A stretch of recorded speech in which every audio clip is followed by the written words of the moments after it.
misleading or what other synonym is there? Yeah, I think I do not mean not factual. Or non-factual, yes, Mr. Speaker, and I will demonstrate point by point what I thought was not factual or was misleading.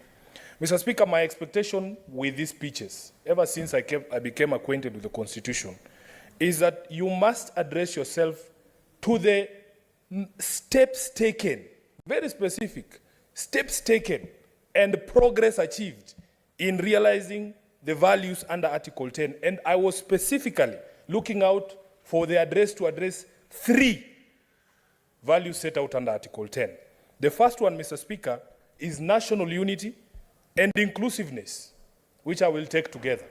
Mr. Speaker, we live in an era where we are being told every single day that, in fact, if you did not vote for this government, you have no shares in this government, and that you should expect nothing at all.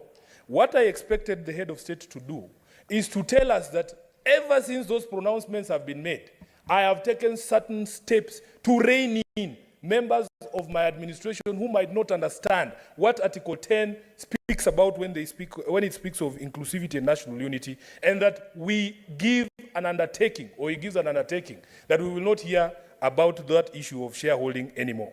Mr. Speaker, the first untruth that I want to invite this House to agree with me that I encountered is in paragraph 9 of the President's speech, where he acknowledges that it is the duty of all of us as leaders to listen keenly and comply with the people's wishes.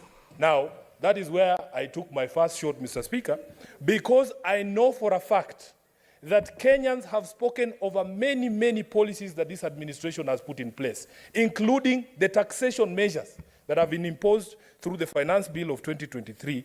But this government has chosen to ignore the people's pleas and, in fact, to do the exact opposite of what the people have been asking it to do.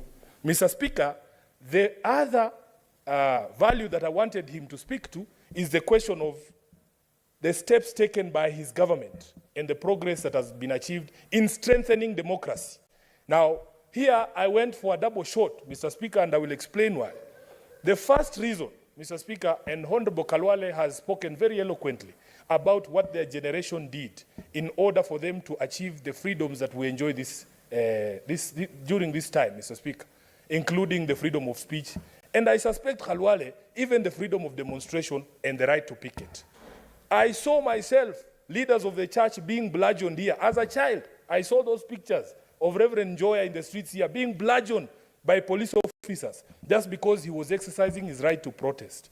This same regime, this same government, Mr. Speaker, is doing the very same things. In fact, this year alone, it has bludgeoned